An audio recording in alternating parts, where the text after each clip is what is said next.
নমস্কাৰ ওপেন স্পেচলৈ তোমালোক সকলোকে স্বাগতম জনাইছো আমি ক্লাস 12 ৰ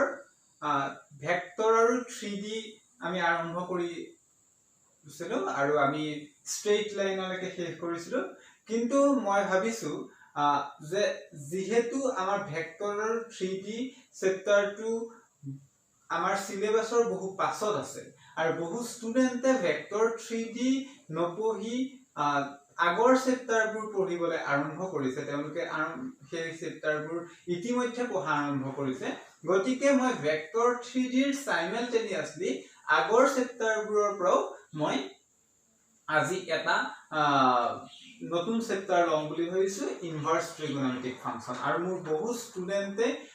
এটো ৰিকুৱেষ্ট কৰিছিলে যে ইনভাৰ্স ট্ৰিগোনোমেট্ৰিক ফাংশনৰ ওপৰত এটা ক্লাস লব লাগে এটা নহয় মই 3-4টা মান ক্লাস লাগিব ইনভাৰ্স ট্ৰিগোনোমেট্ৰিক ফাংশন এই inverse trigonometric function ITF inverse trigonometric function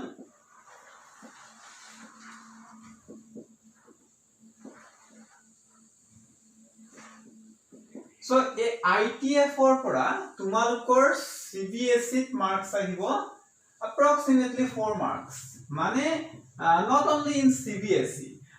actually 4 marks ba 5 marks approximately 4 marks ba 5 marks tumalkor CBSE tu ahibo ASEC tu ahibo ISC board tu ahibo pray common marks hai ITF or pora aru JEE ইয়াৰ পৰা এটা question আহিব এটা question আহিব JEE তো হেতু কথা মনত ৰাখিবা মাৰ্কছৰ বেছৰ পৰা খুব ওয়েটেজ থকা এটো চেপ্টাৰ নহয় কিন্তু তোমালোকৰ কনসেপ্টৰ ফালৰ পৰা এই চেপ্টাৰটো খুব গুৰুত্বপূৰ্ণ চেপ্টাৰ তোমালোকৰ এই চেপ্টাৰটোত বহুত কনসেপ্ট পাবা ফাংশনৰ ওপৰত কনসেপ্ট লাগিব তাৰপিছত ট্ৰিগোনোমেট্ৰিৰ ওপৰত কনসেপ্ট লাগিব তাৰ পাছতহে তুমি ITF কৰিব পাৰিবা এতিয়া কথাটো হ'ল এই ইনভাৰ্স ট্ৰিগোনোমেট্ৰিক ফাংশনৰ বাবে আমি কি জানিব লাগিব যে ইনভাৰ্স ট্ৰিগোনোমেট্ৰিক ফাংশনৰ এই কাৰণে মই লৈছো সোৱা ৰিলেশনস এণ্ড ফাংশন ফাৰ্স্ট চেপ্টাৰ কিন্তু তোমালোকে যেহেতু ক্লাস 11 ত ৰিলেশনস এণ্ড ফাংশনৰ কিছু আভাস পাইছা অলপ জানা সেই কাৰণে মই ITF চেপ্টাৰটো লৈছো ৰিলেশনস এণ্ড ফাংশন মই পিছত পঢ়াম ঠিক আছে মই 11 ৰ মোৰ যেটো প্লেলিষ্ট তাত বনাম যাতে ক্লাস 12 ৰ কাৰণে হৈ যায় ৰিলেশন এণ্ড ফাংশন তোমালোকৰ 11 ৰ কাৰণে যিখিনি সিলেবাস 12 ৰ কাৰণে যিখিনি সিলেবাস তেনেকে মই নপঢ়াম মই একেলগে ৰিলেশন এণ্ড ফাংশনৰ গোটেই কনসেপ্ট খিনি ক্লিয়াৰ কৰিবলৈ ট্ৰাই কৰিম সো ITF আজি পঢ়ো আমাক ITF ত 4টা মান লাগিব ক্লাস ঠিক আছে সো ITF সোৱা ITF পঢ়াৰ আগতে আমি কি জানিব লাগিব যে ITF মানে ইনভাৰ্স ট্ৰিগোনোমেট্ৰিক ফাংশন সো ফাংশন এটো এটা ফাংশন মানে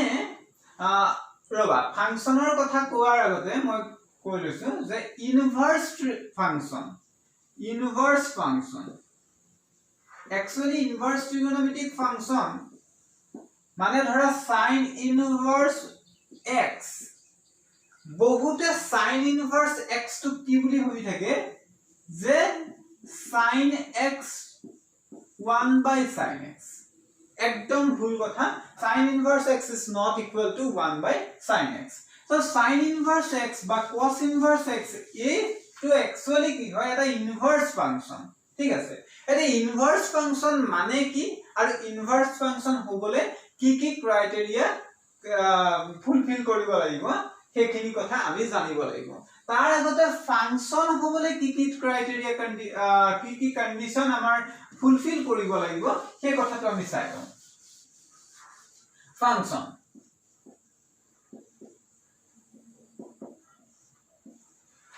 সোৱা ফাংশনৰ কথা জানিবৰ কাৰণে আকৌ তোমালোকে কি জানিব লাগিব ৰিলেশন কি তোমালোকে ক্লাস 11 ত পাইছা সেই কাৰণে মই just এটা rough idea দিম যে ৰিলেশনৰ কথা জানিবৰ কাৰণে আকৌ তোমালোকে লাগিব কি কাৰ্টেছিয়ান প্ৰডাক্ট অফ সেটস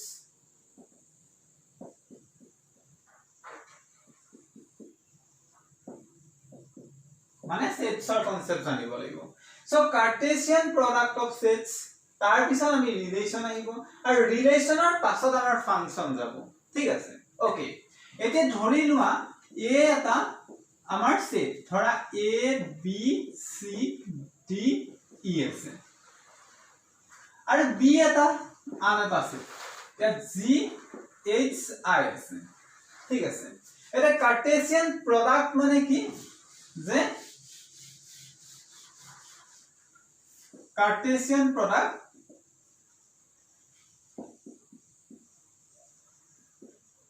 মানে it is denoted by a cross b এটো কি হয় যে a g মানে আমাৰ অৰ্ডাৰ পেয়াৰত থাকে a g এ আকৌ a h a order pair হ'ব a i তেনেকে b g b h b i c z and so on ultimate হেফত গৈ পেলাই কি হ'ব ei এটো হৈ গ'ল আমাৰ কাৰ্টেছিয়ান প্ৰডাক্ট তাৰ পাছত কি হয় যে কাৰ্টেছিয়ান প্ৰডাক্টত কিমানটা নাম্বাৰ থাকিব মানে কিমানটা এলিমেন্টস থাকিব কিমানটা এলিমেন্ট ইয়াত যদি নাম্বাৰ অফ a যদি আমাৰ n টা থাকে আর নাম্বার অফ বি যদি n টা থাকে তেনেহলে number of a cross b কি হয় m ক্রস n হয় এটো কথা মনত ৰাখিবা ঠিক আছে আৰ এখিনি হৈছে কাৰ্টেছিয়ান প্ৰডাক্টৰ কনসেপ্ট তাৰ পাছত আহিব যে ৰিলেশন কি বস্তু ৰিলেশন মানে কি ধৰা এৰ পৰা বি লৈ গৈছে এটো a সেটস আৰু এটো আমাৰ b সেটস আছিল এতিয়া ইয়াত কিছুমান এলিমেন্ট আছে ইয়াত কিছুমান এলিমেন্ট আছে আমাৰ কি কি আছিল ইয়াত element a b c d e আৰু ইয়াত আছিল g h i এতিয়া ইয়াৰ পৰা এনেকে আমাৰ ইয়াৰ লগত ই ৰিলেট হৈ থাকিব এনেকে ৰিলেট হৈ থাকিব ঠিক আছে সো এনেকে যদি ৰিলেট হৈ থাকে মানে কি হয় একচুয়ালি ৰিলেশনস মানে কি যে ৰিলেশনস মানে হৈছে ৰিলেশন টু কিহত লিখে ৰিলেশন টু অৰ্ডাৰ পেয়াৰত লিখে সো ৰিলেশন মানে যে ৰিলেশন এটা ৰিলেশনত কি থাকিব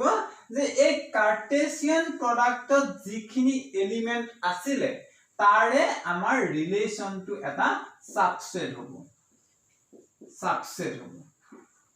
মানে ৰিলেশন তুমি যিকোনো ৰিলেশন এৰ পৰা বি লৈ যদি ডিফাইন কৰা তেনেহলে কি পাবা যে a subset of a cross b a পাবা ঠিক আছে মানে কিমানটা তুমি ৰিলেশন ড্ৰ কৰিব পাৰা সেই কথাবোৰ আমি এতিয়া চাম চোৱা ৰিলেশন ফাংচনৰ কনসেপ্টটো এই কাৰণে দি লৈছো যাতে ৰিলেশন ফাংচন নুবুজাকে যি সকল ষ্টুডেন্টে মই ৰিলেশন ফাংচনৰ কনসেপ্টটো তোমালোকে যদি ক্লিয়াৰ নাই তেনেহলে মই ভাবো যে অকনমান ৰিলেশন ফাংচনৰ কনসেপ্টটো যদি তোমালোকৰ ক্লিয়াৰ হৈ লয় তেনেহলে আইটিএফ বুজিবৰ কাৰণে ভাল হ'ব বেসিক্যালি আইটিএফ ৰ ফাৰ্স্ট পোৰশন যিখিনি আছে সেইখিনি বুজিবৰ কাৰণে ভাল হ'ব আৰু ফাৰ্স্ট পোৰশন খিনি নুবুজিলে তোমালোকৰ পিছত প্ৰবলেম হ'ব চোৱা মই কৈছিলো কি number of a is equal to যদি m হয় number of b is equal to যদি n হয় number of a cross b কিমান হৈ যাব m cross n হৈ যাব মানে a cross b যেটো সেটস আছে সেই সেটসটোত আমাৰ কিমানটা এলিমেন্ট আছে m cross n তাৰ পাছত মই কি কৈছো যে ৰিলেশন মানে কি ৰিলেশনস মানে হৈছে the subset of Cartesian product মানে a cross b যেটো সেটস আছে সেই সেটসটোৰ আমাৰ ৰিলেশন যিকোনো ৰিলেশন সাবসেট হ'ব লাগিব গতিকে তোমাৰ যদি a ৰ পৰা এটো এটা a সেট আৰু এটো যদি b সেট তেনেহলে a ৰ পৰা b লৈ তুমি কিমানটা ৰিলেশন ড্ৰ কৰিব পাৰিবা বুলি যদি কোৱেশ্চনস আহে তেনেহলে কি হৈ যাব যে যেহেতু এইটো তোমাৰ m cross n টা এলিমেন্ট আছে that means তোমাৰ কিমানটা সেট ইয়াত সাবসেট ড্ৰ কৰিব পাৰিবা সাবসেট ড্ৰ কৰা মানে এটা সেটছৰ সাবসেটৰ সেটছটো কি হয় পাৱাৰ সেট হয় আৰু পাৱাৰ সেটৰ নাম্বাৰ কি আছিল 2 to the power n asile if number of a is equal to n tetia number of power set is equal to kiman asile 2 to the power n ultimate number of power set mane power set number of elements in the power set mane ki asile je power set ot ki element thake subset khini thake gotike relation khini mane ki je relation mane hoise subset that's why মোৰ ইয়াত কিমানটা relation draw কৰিব পাৰিম যে 2 to the power m cross n so number of relations from a to b কিমান হৈ যাব 2 to the power m into n এটো আছিল ৰিলেচন এতিয়া হ ফাংচন মানে কি সোয়া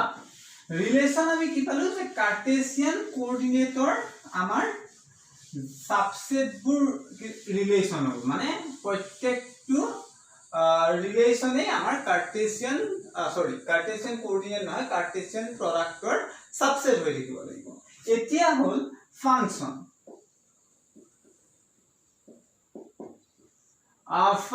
mane ki so function hobole eta relation e eta function hobo je jodi ta duta condition mane yar pora yale eta jodi relation jay eneke eta relations hoise here relations to মই নাম বেলেগ দিব পাৰো কিবা ধৰা y = fx দিছো f মানে function কোৱা নাই ইয়াত এটা মই ৰিলেচনৰ কথা কৈছো ধৰি ল বেলেগ কৈছো যে y = something twice x বা y = √x etc আমি তেনেকে ৰিলেচন ড্ৰ কৰিব পাৰো বা y = x² + 1 y = x² + 1 and so on গতিকে যিকোনো এটা ৰিলেচন ফাংচন হ'বলে কি হ'ব লাগিব তাত দুটা কন্ডিশন স্যাটিসফাই কৰিব লাগিব কন্ডিশনস 1 কি কন্ডিশন 1 কি যে এটো যদি x আৰু এটো যদি y হয় আৰু x ৰ পৰা y লৈ যদি এটা ৰিলেচন গৈছে then the relations will be a function if first condition কি যে for each x belongs to x মানে ইয়াত যিখিনি xi লিখা xi ইয়াত ধৰা x1 x2 ... xn আছে আৰু y1 y2 ... yn আছে so for each xi belongs to x there exists a yi belongs to y ইয়াত এনেকুৱা এটা yi থাকিব লাগিব such that yi is equal to f of xi so ভালকে বুজি লোৱা বস্তুটো যে আমাক পিউৰ ম্যাথমেটিক্সত প্ৰত্যেকটো লাইনে আমাক এটা স্কোপ দিয়ে আৰু এটা আমাক ৰেস্ট্ৰিকশন দিয়ে স্কোপ কি দিছে ফাৰ্স্ট ৰেস্ট্ৰিকশন টু চাইবা লাইন টু কি কৈছে যে for each xi belongs to x মানে ইয়াত থকা প্ৰত্যেকটো এলিমেন্টৰ কাৰণে ইয়াত এনেকুৱা এটা এলিমেন্ট থাকিব লাগিব such that yi is equal to f of xi মানে ইয়াৰ যিকোনো এটা এলিমেন্ট ইয়াৰ লগত ৰিলেট হৈ থাকিব লাগিব এটোৱে আমাক কি কৈছে আসলতে কি ৰেস্ট্ৰিকশনটো কি দিছে যে ইয়াত কোনো এলিমেন্ট মোৰ লেফট আউট হৈ থাকিব নোৱাৰে such that ইয়াৰ এলিমেন্টটো ইয়াৰ লগত ৰিলেট হৈ থকা নাই যে ইয়াৰ যিকোনো এটা এলিমেন্ট যদি ইয়াৰ লগত ৰিলেট হৈ না থাকে তেনে হলে যিকোনো এটা হলে হ'ব ঠিক আছে তেতিয়াও হেতু ফাংচন হ'ব নোৱাৰে মানে ইয়াৰ প্ৰত্যেকটো এলিমেন্ট ইয়াৰ লগত ৰিলেট হৈ থাকিব লাগিব কিন্তু স্কোপটো মোক কি দিছে ইয়াতটো মোক কোৱা নাই যে ইয়াৰ প্ৰত্যেকটো এলিমেন্ট ইয়াৰ যিকোনো এলিমেন্টৰ লগত ৰিলেট হৈ থাকিব লাগিব মানে ইয়াত কোনোবা এলিমেন্ট লেফট আউট হৈ থাকিব পাৰে ঠিক আছে নাম্বাৰ 2 টো কি কৈছে চোৱা এইকেটা কন্ডিশন তোমালোকে মনত ৰখাটো এই কাৰণে ইম্পৰ্টেন্ট যে যদি এই কন্ডিশন কেটা মনত না থাকে এই কন্ডিশন কেটা যদি বুজি নোপোৱা ইনভার্স ট্রিগোনোমেট্রিক ফাংশন বুজি নাপাবা নেক্সট কন্ডিশন টো কৈছে যে for x I belongs to x and yj belongs to y. Okay, if f of xi is equal to yi and f of xi is equal to yj, this implies yi is equal to yj. So মই বহুত language use কৰা নাই, মই generally mathematical language use কৰিছো, সেই কাৰণে তোমালোকৰ হয়তো বুজি পাবলৈ কনফিউজ হৈ যাব পাৰা, কিন্তু এবাৰ বুজি পোৱাৰ পাছত তোমালোকে যেতিয়া ম্যাথমেটিক্যাল ল্যাঙ্গুয়েজ ইউজ কৰিবলৈ পাৰা হৈ যাবা তেতিয়া তোমালোকৰ কাৰণে এবোৰ ইজি হৈ যাব। দ্যাটস ওয়াই মই এটু ল্যাঙ্গুয়েজত ইউজ কৰি ভাল পাম। কি কৈছো চোৱা, for xi belongs to x মানে ইয়াত থকা যিকোনো এটা এলিমেন্ট লৈ লোৱা, ধৰা এটু এটা এলিমেন্ট লৈ লৈছো, and yi and yj belongs to y মানে ইয়াত দুটা এলিমেন্ট লৈ লোৱা, এটু আৰু এটু এটা এলিমেন্ট yj লৈ লোৱা, ঠিক আছে। if f of xi মানে এই এলিমেন্টটো যদি ইয়াৰ লগত ৰিলেট হৈ আছে and f of xi is equal to yj যদি এটু এলিমেন্ট ইয়াৰ লগত ৰিলেট হৈ আছে মানে একেটা এলিমেন্ট দুটা এলিমেন্টৰ লগত ৰিলেট হৈ আছে তেনে হলে yi is equal to yj মানে ৰেস্ট্ৰিকশনটো কি কৈছে যে ইয়াৰ দুটা ডিস্টিংক্ট এলিমেন্টৰ লগত ইয়াৰ এটা এলিমেন্ট ৰিলেট হৈ থাকিব নোৱাৰে। মানে কি কৈছে যে এনেকুৱা হৈ থাকিব নোৱাৰে যে এটু ডমেইন আৰু এটু কোডমেইন এনেকুৱা হৈ থাকিব নোৱাৰে, এটু xi আৰু এটু yj যে এই দুটা ডিস্টিংক্ট এলিমেন্ট, ঠিক আছে, এনেকুৱা হৈ থাকিব নোৱাৰে। এটু যে ইকুয়াল বুলি কৈছে yi is equal to yj মানে কি কৈছে ৰেস্ট্ৰিকশনটো কি দিছে যে দুটা বেলেগ যদি হ'ব নোৱাৰে একে হ'ব লাগিব, ইকুয়াল মানে কি একে হ'ব লাগিব মানে কি বেলেগ হ'ব নোৱাৰে, ঠিক আছে। সো এই দুটা কন্ডিশন কৰিছে, কিন্তু ইয়াৰ পৰা আমাৰ স্কোপ এটাও দি দিছে। স্কোপ কোডটো কি দিছে যে ইয়াৰ এটা এলিমেন্ট যদি y k হৈ যায় তেতিয়া ইয়াৰ x j আৰু xk এই এলিমেন্টটো ইয়াৰ দুটা মানে এই এলিমেন্টটো ইয়াৰ দুটা এলিমেন্টৰ ইমেজ হ'ব পাৰিব, কিন্তু কাৰণ এটো আমাক নোৱাৰে বুলি কৈ দিয়া নাই, ঠিক আছে। সো এটা সৰু উদাহৰণ লৈ পেলাই আমি ফাংশনৰ কনসেপ্টটো বুজি লওঁ। ধৰি লোৱা এটু আৰু এটু এটা সেটস, ঠিক আছে।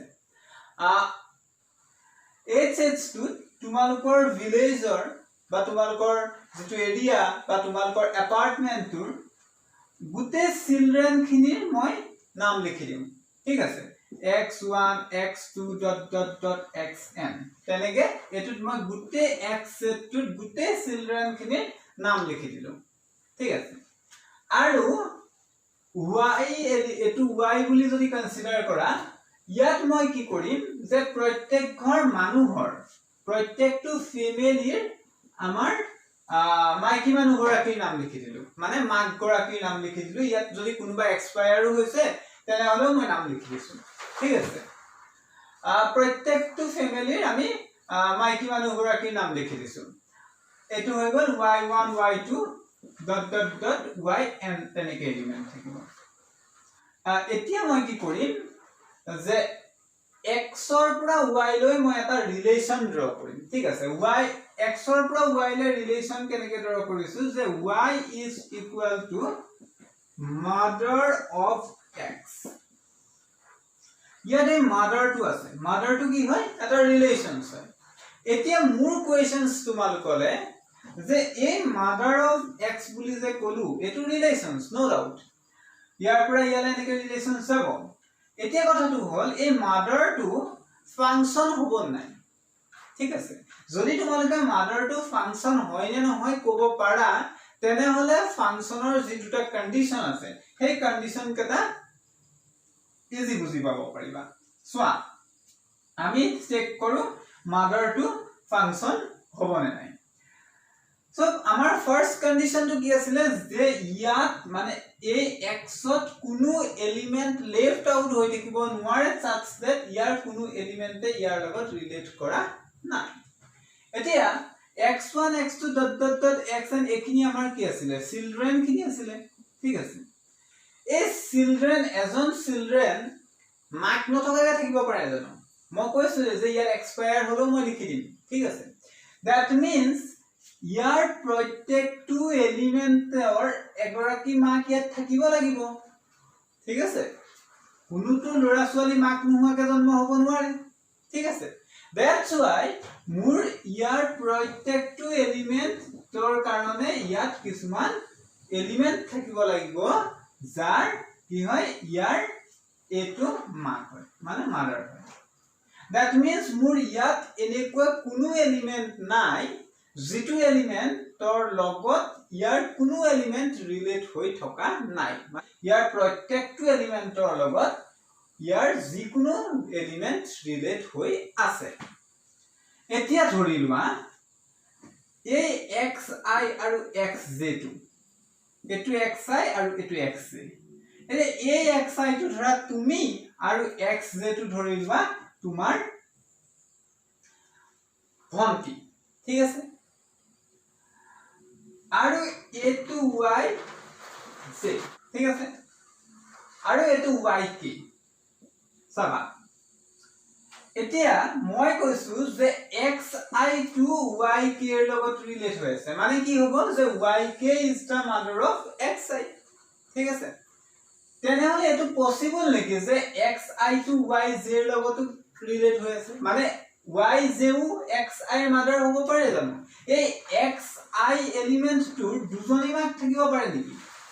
এটা লৰা ছোৱালী দুজনী মাক থাকিব পাৰে নেকি অফ কোৰ্স নোৱাৰে না দ্যাটস ওয়াই মানে মোৰ এটো এলিমেন্টৰ ইয়া দুটা এলিমেন্ট ৰিলেট হৈ থাকিব নোৱাৰে ঠিক আছে মানে কন্ডিশন নাম্বাৰ 2 টো স্যাটিসফাই কৰিছে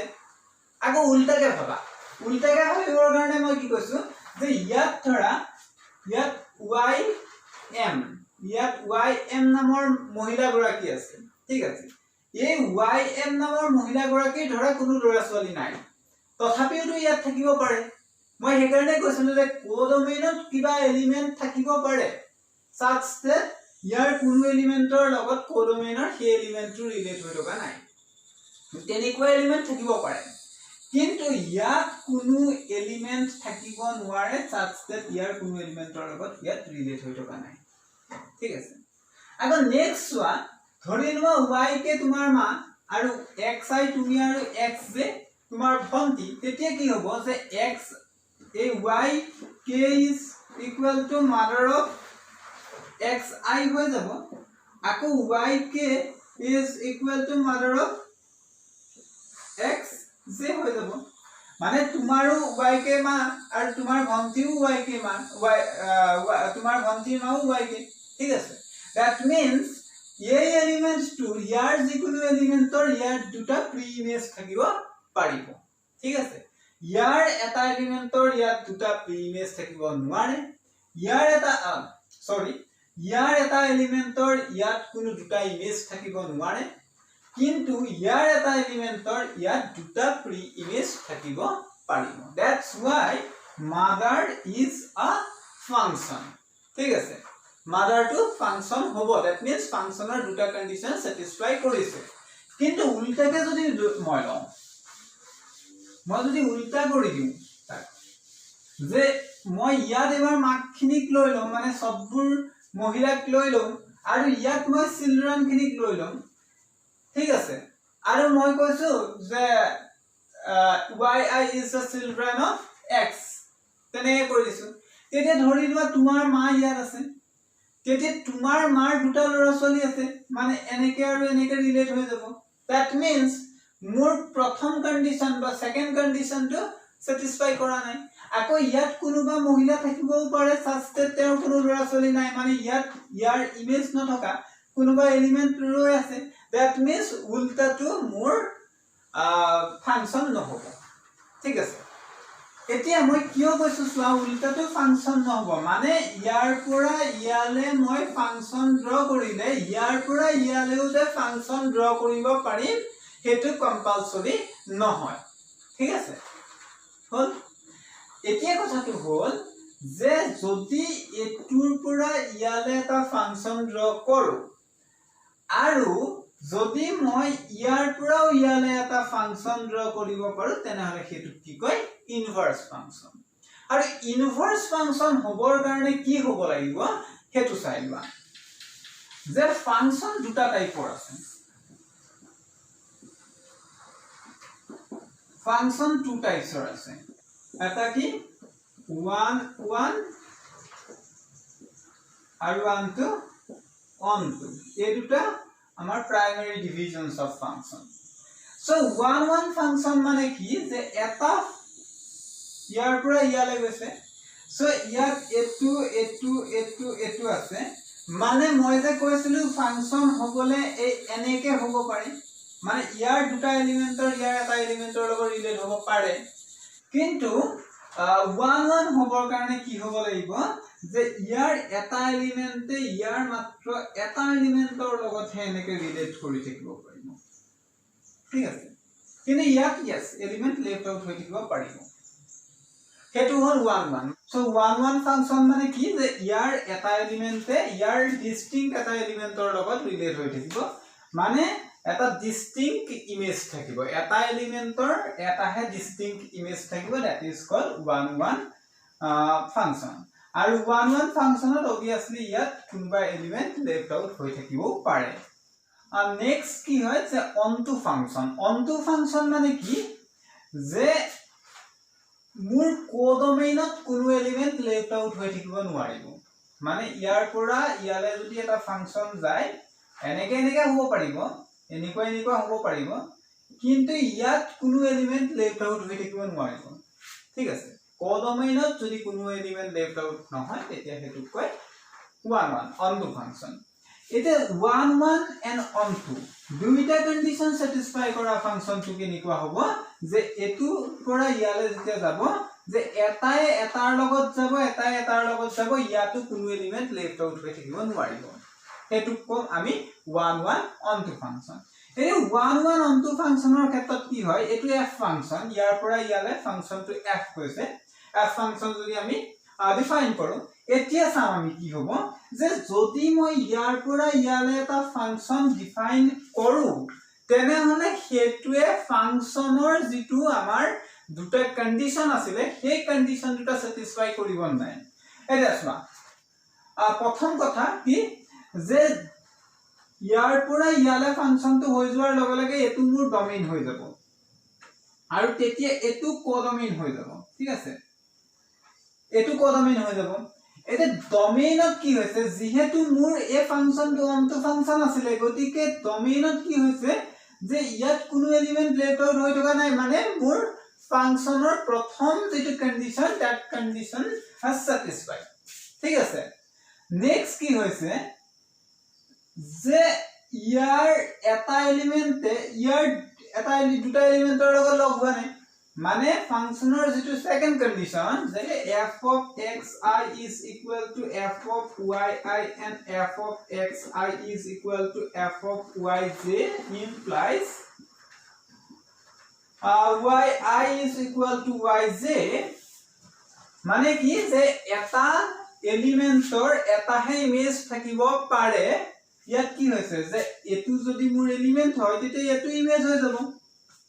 এটু এলিমেন্টৰ এটু ইমেজ এটু এলিমেন্টৰ এটু ইমেজ এটু এলিমেন্টৰ এটু ইমেজ মানে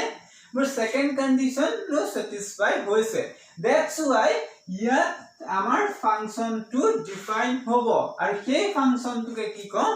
ইনভাৰ্স ফাংচন সো আমি কি গম পালো যে ইনভাৰ্স ফাংচন হবৰ কাৰণে এটা ফাংচন 1 1 onto হ'ব লাগিব 1 1 onto হ'ব লাগিব মানে বাইজেক্টিভ হ'ব লাগিব 1 1 onto ফাংচন আমি 1 1 onto ফাংচন কি বুলি কম অলসো বাইজেক্টিভ ঠিক আছে yes 1 1 ফাংচন আমি কি কম ইনজেক্টিভ ফাংচন onto ফাংচনক কম সাৰজেক্টিভ ফাংচন আৰু আমি 1 1 onto ফাংচন দুইটা কম বাইজেক্টিভ ফাংচন সো এখিনিলৈকে আমি পালো যে ইনভার্স ফাংচন হবৰ কাৰণে কি হ'ব লাগে এতিয়া কি হয় যে ট্ৰিগোনোমেট্ৰিক ফাংচন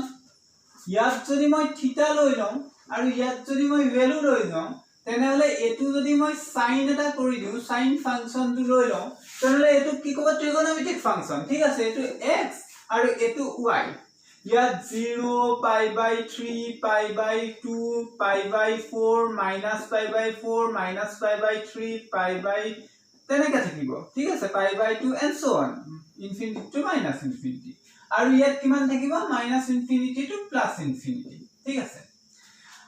sin ফাংশনত আমি যদি এটো sin লও তেতিয়া minus infinity to plus infinity আমি লিখিব পাৰো কিন্তু আমি জেনাৰেলি কি হয় sin ৰ ৰেঞ্জ টু কি হয় 1 ৰ পৰা -1 to 1 হয় ঠিক আছে 0 ডট ডট এতিয়া চোৱা এই ফাংশনটো দেখিবলৈ কেনেকুৱা হ'ব sin আমি ক্লাস 11 ত sin ফাংশনৰ কাৰ্ভ ড্ৰ কৰিছিলো গ্ৰাফটো ড্ৰ কৰিছিলো সো কেনেকুৱা আছিল sin ফাংশনৰ কাৰ্ভটো যে এটো যদি আমাৰ minus infinity to plus infinity হয় এটো 0 হয় আৰু এটো যদি আমি এনেকে y axis টু ড্ৰ কৰি দিও মানে x এপিনে আমি ৰিয়েল এংগল খিনি ড্ৰ কৰিছো আৰু এপিনে আমি ৰিয়েল লাইন ড্ৰ কৰিছো ওকে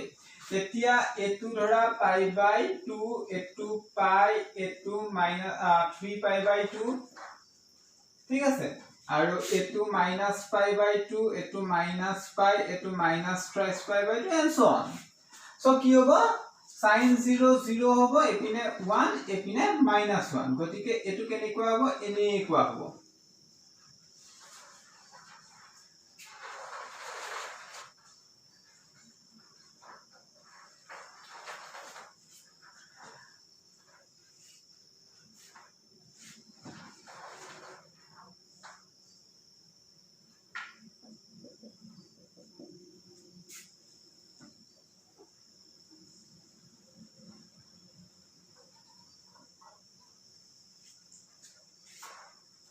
এটো এনেকে যাব ঠিক আছে সো এটো হৈছে আমাৰ সাইন কাৰ্ভ ঠিক আছে এতে এই সাইন কাৰ্ভটো যদি আমি চাও তেনেহলে কি দেখিম চোৱা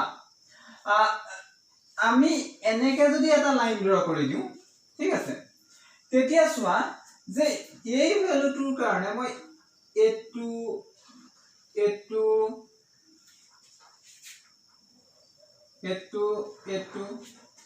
মানে কি হৈছে সোয়া এটো ধৰা পাই বাই 4 এটো থ্রাইস পাই বাই 4 ঠিক আছে এটো তেনেকে -5 pi by 4 and so on মানে কি হৈছে সোয়া ইয়াৰ pi by 4 thrice pi by 4 -5 pi by 4 তেনেকে বহুত কেটা ভ্যালু লৈ পেলাই আমি ইয়াত এটা পাইছো এনেকে এটা ভ্যালু পাইছো ঠিক আছে ইয়াত এটা ভ্যালু পাইছো গতিকে যেতিয়া মই ইনভার্স কৰিম মানে মই ইয়াৰ পৰা ইয়ালে যেতিয়া ড্ৰ কৰিম মানে sin ইনভাৰ্স এটুক কয় sin ইনভাৰ্স মই যে প্ৰথমতে কৈছিলো যে sin inverse is not equal to 1 by sin actually sin inverse মানে কি ইয়াৰ পৰা ইয়ালে যেতিয়া মই ফাংচন এটা ড্ৰ কৰো that is called sin inverse function ঠিক আছে এতে এই sin ইনভাৰ্স ফাংচনৰ কাৰণে কি হৈ যাব এটো ডোমেইন হৈ যাব আৰু এটো ৰেঞ্জ হৈ গল ঠিক আছে এতিয়া এটো ডোমেইন আৰু এটো ৰেঞ্জ যেতিয়া হৈ গল সোয়া এটা ভ্যালুৰ কাৰণে মই তিনিটা চাৰিটা মানে ইনফাইনাইট নাম্বাৰ অফ ইমেজ পাই গলো মানে কি মোৰ ফাংচনৰ ফাৰ্স্ট কন্ডিশনটো ভায়োলেট কৰি দিলে ঠিক আছে আকৌ যদি মই ওকে ৰিয়েল নাম্বাৰ নলৈ পেলাই আমি -1 to 1 লৈ ললো ডোমেইনটো -1 ৰ পৰা 1 মানে কি হৈছে মোৰ ফাংচনৰ যেটো কন্ডিশন আছিল কন্ডিশনটো ভায়োলেট কৰিলে দ্যাটস ওয়াই মই ইনভাৰ্স ফাংচন এটা ডিফাইন কৰিব নোৱাৰিম সো তাৰ কাৰণে আমি কি কৰি লৈছো আৰু সোৱা এই একনৰ পৰা একনলৈকে যদি মই লও -π/2 ৰ পৰা π/2 লৈকে যদি চাও তেনেহলে কি দেখিম সোৱা প্ৰত্যেকটো ভ্যালুৰ কাৰণে এটা বেলেগ বেলেগ এটা আমি প্ৰত্যেকটো এংগলৰ কাৰণে আমি বেলেগ বেলেগ এটা ভ্যালু পাই আছো নে মানে এনেকুৱা হ'বনে এটো যদি আমি -π/2 ৰ পৰা π/2 লৈকে লৈ লৈছো আৰু এটো -1 ৰ পৰা 1 লৈকে লৈ লৈছো তেনেহলে ইয়াত কি হ'ব এটা আমাৰ বাইজেক্টিভ ফাংচন হ'ব বাইজেক্টিভ ফাংচন এটা হৈ গল আৰু বাইজেক্টিভ ফাংচন হৈ যোৱাৰ লগে লগে ইয়াৰ পৰা ইয়ালে আমি এটা ইনভাৰ্স ফাংচন ড্ৰ কৰিব পাৰিম দ্যাটস ওয়াই মোৰ এটোৰ ক্ষেত্ৰত sin ইনভাৰ্স x2 মানে sin ইনভাৰ্স ফাংচনটো মোৰ কি হ'ব ডিফাইন হ'ব দ্যাটস ওয়াই তুমি এটা কথা মনত ৰাখিবা যে ইনভাৰ্স ট্ৰিগোনোমেট্ৰিক মানে sin ইনভাৰ্স x ৰ কাৰণে ডোমেইনটো কিমান হ'ব ডোমেইন obviously -1 ৰ পৰা 1 লৈকে থাকিব আৰু ৰেঞ্জৰ ক্ষেত্ৰত কি হৈ যাব ৰেঞ্জৰ ক্ষেত্ৰত আমাৰ -π/2 টু π/2 হৈ যাব ঠিক আছে সো এই ৰেঞ্জটোৰ ক্ষেত্ৰত আমি ইনভাৰ্স ট্ৰিগোনোমেট্ৰিক ফাংচনটো ডিফাইন হ'ব দ্যাটস ওয়াই আমি ৰেঞ্জটো এটো লৈ লৈছো ঠিক আছে ইয়েস আমি মানে এই এতিয়া যদি একনৰ পৰা একনলৈকে লওঁ একনৰ পৰা একনলৈকে যদি আমি এক্সট্ৰাকে আকৌ লৈ লওঁ তেতিয়াও ফাংচনটো ডিফাইন কৰিব মানে আমি ভাগ ভাগ কৰি ললো গতিকে আমি ইনভাৰ্স ট্ৰিগোনোমেট্ৰিক ফাংচনৰ কাৰণে আমি এটো প্ৰিন্সিপাল ৰেঞ্জ হিচাপে কনসিডাৰ কৰি ললো ঠিক আছে বুজি পালা সো এনেকে মানে মই এই ফাংচনৰ যে গুটেই কথাখিনি কোৱাৰ মেইন কাৰণটো আছিল যে মই ইয়াত -π/2 ৰ পৰা π/2 লৈ যে sin ইনভাৰ্সৰ ফাংচনটো লৈ লৈছো কিয় লৈ লৈছো আমি এই কাৰণে লৈছো মানে ফাংচন এটা ডিফাইন হ'বৰ কাৰণে আমি এনেকে ৰেঞ্জটো -π/2 ৰ পৰা π/2 লৈকে লৈ লৈছো এতিয়া আমি কি কৰিম প্ৰত্যেকটোৰ কাৰণে cos ইনভাৰ্স tan ইনভাৰ্স sec ইনভাৰ্স প্ৰত্যেকটো ফাংচনৰ ট্ৰিগোনোমেট্ৰিক ফাংচনৰ কাৰণে আমি ৰেঞ্জ উলিয়াও ডমেইন উলিয়াও তোমালোকে এইটা কথা খুব ভালকৈ মনত ৰাখিবা চোৱা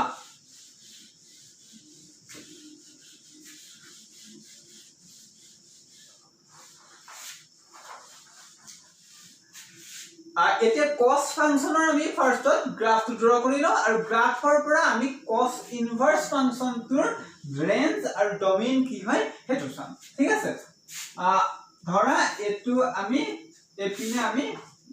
এংগল বোৰ পুট কৰো ধৰা এটো -π/2 এটো -π -3π/2 -2π ইনফিনিটি -ইনফিনিটি এটো 0 π/2 এটো π 3π/2 2π ইনফিনিটি ঠিক আছে প্লাস ইনফিনিটি সো এটো এপিনে 1 হ'ব এপিনে -1 হ'ব এতিয়া চোৱা cosৰ কেনেকুৱা হয় cos টো ইয়াত সো cosৰ কি হয় যে cos 0 1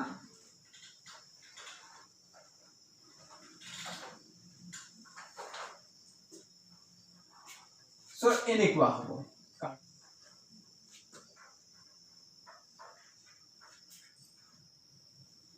এনেকুৱা হ'ব ঠিক আছে এতিয়া চোৱা cosৰ ক্ষেত্ৰত কি হৈছে চোৱা মই যদি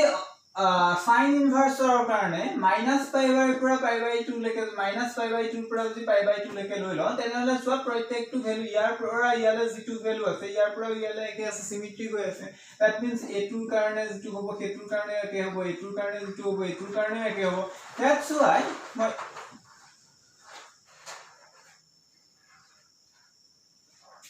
কিন্তু এটোৰ কাৰণে চোৱা 0 ৰ পৰা π ভিতৰত চোৱা ই এটা ইউনিকলি ডিফাইন হৈ আছে মানে এই ফাংচনটো 1 1 অন টু হৈ আছে ঠিক আছে মানে ইয়াৰ প্ৰত্যেকটো থিটাৰ কাৰণে এটা বেলেগ বেলেগ ভ্যালু দিছে এটা ডিস্টিংক্ট ভ্যালু দিছে দ্যাটস ওয়াই cos ইনভাৰ্সৰ কাৰণে কিমান হৈ যাব আমাৰ ডমেইনটো কিমান ডমেইনটো একে থাকিব কিমান -1 to 1 আৰু ৰেঞ্জটো কিমান হৈ যাব ৰেঞ্জটো 0 to π ৰেঞ্জটো কিমান হৈ যাব 0 to π ঠিক আছে সো cos ইনভাৰ্সৰ আমাৰ ওলাই গল সিমিলাৰলি এটা tan ইনভাৰ্সৰ চোৱা ফাৰ্ষ্টত আমি tan ৰ কাৰ্ভটো ড্ৰ কৰি লওঁ tan ৰ কাৰ্ভটো ড্ৰ কৰিবৰ কাৰণে কি কৰিম এটো π/2 এটো -π/2 -π π 3π/2 -3π/2 and so on সো এটোৰ ক্ষেত্ৰত কেনেকুৱা হয় আমাৰ π/2 মানে ইনফিনিটি হৈ যায় মানে এনেকুৱাকে হৈ যাব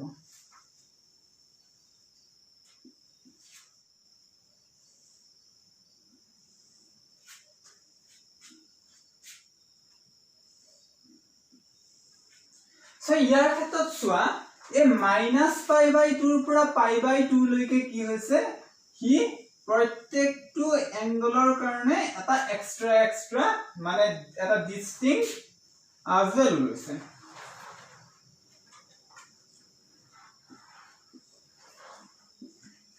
এটা ডিস্টিংক্ট ভ্যালু লৈছে সো কি হ'ব আৰু এটো কি আছে এটো ৰিয়েল লাইন এটো ৰিয়েল নাম্বাৰ কাৰণ মাইনাস ইনফিনিটিৰ পৰা প্লাস ইনফিনিটি সবলৈকে যাব পাৰে tan ইনভাৰ্স tan ফাংশনৰ কি হয় ডমেইনটো minus infinity to plus infinity মানে r real number that's why ইয়াৰ ক্ষেত্ৰত আমাৰ কি হৈ যাব tan ইনভাৰ্সৰ ক্ষেত্ৰত কিমান হৈ যাব tan ইনভাৰ্স ফাংশনৰ ক্ষেত্ৰত কিমান হ'ব ৰেঞ্জ টু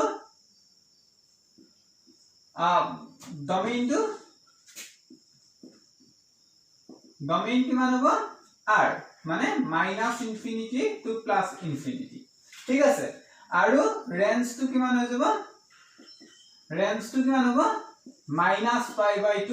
টু π/2 কিন্তু চাবা sin ইনভাৰ্সৰ কাৰণে আমি ক্লোজ ইন্টারভ্যাল দিছিলো -π/2 টু +π/2 আমি ক্লোজ ইন্টারভ্যাল দিছিলো but in case of tan inverse x কিমান হ'ব সোৱা tan of π/2 আৰু tan of -π/2 কি হয় আনডিফাইন্ড হৈ যায় যেটো আনডিফাইন্ড হৈ যায় তুমি ইয়াত কি দিব লাগিব ওপেন ইন্টারভ্যাল দিব লাগিব মানে এনেকুৱা হ'ব সো tan ইনভাৰ্স x ৰ কাৰণে ডমেইন কিমান হ'ল ৰিয়েল নাম্বাৰ মানে r বুলি আমি লিখিব পাৰো ঠিক আছে আৰু ৰেঞ্জ টু কিমান হ'ব -π/2 টু π/2 তেনেকে আমি sec inverse x cot inverse x আৰু cosec ইনভাৰ্স x ৰ আমি ৰেঞ্জ আৰু ডমেইন উলিয়াই লব পাৰো সো মই প্ৰথমতে গুটে টেবুলখন লিখি দিছো তোমালোকে হেখিনি মনত ৰাখিবা সো টেবুলখনত কি হৈছে যে sin ইনভাৰ্স x ৰ ডমেইন কিমান -1 to 1 আৰু ৰেঞ্জ -π/2 টু π/2 cos ইনভাৰ্স x ৰ কাৰণে কিমান -1 to 1 and 0 to π আৰু tan ইনভাৰ্স x ৰ কাৰণে ৰিয়েল নাম্বাৰ আৰু -π/2 টু π/2 আৰু cot ইনভাৰ্স x ৰ কাৰণে কিমান হ'ব ৰিয়েল নাম্বাৰ 0 to π হ'ব 0 to π মনত ৰাখিবা ওপেন ইন্টাৰভ্যালত হ'ব ঠিক আছে মানে আমাৰ cot 0 আৰু cot π আনডিফাইন্ড হয় আৰু sec ইনভাৰ্স x ৰ কাৰণে কিমান হয় সোৱা cos ৰ ফাংশনটো কেনেকুৱা হৈ যায় cos টো এনেকুৱা হৈ আছিল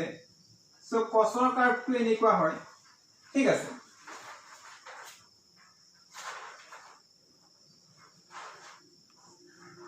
সো sec ৰ কেনেকুৱা হ'ব এনেকুৱা হৈ হ'ব sec ৰ এনেকুৱা হয় গতিকে তুমি এখিনিৰ পৰা এখিনিৰ ভিতৰত চোৱা এটা প্ৰত্যেকটো এংগলৰ কাৰণে এটা ডিস্টিংক্ট এটা ভ্যালু দিছে দ্যাটস ওয়াই কিমান হ'ব আমাৰ 0 to π হ'ব কিন্তু চোৱা এই π/2 ৰ কাৰণে কি হৈ আছে যে হি আনডিফাইন্ড হৈ আছে যেহেতু আনডিফাইন্ড হৈছে গতিকে -π/2 কৰি দিব লাগিব আৰু একে cosec ইনভাৰ্স x ৰ কাৰণেও কিমান হ'ব -π/2 টু π/2 বাট 0 cosec আনডিফাইন্ড হয় দ্যাটস ওয়াই আমাৰ -π/2 π/2 আৰু 0 সো এইখিনিলৈকে আজি আমি পঢ়িলো তাৰ পিছত আমি ধুনিয়া ইন্টাৰেষ্টিং প্ৰবলেম কৰিম কিছুমান ইজি মেথড কৰিম ইনভাৰ্স ট্ৰিগোনোমেট্ৰিক ফাংশনৰ কাৰণে সো তোমালোকে যদি এইখিনিত কিবা কনফিউজন আছে তেনে হলে কমেন্ট বক্সত গৈ পেলাই কমেন্ট কৰিবা সো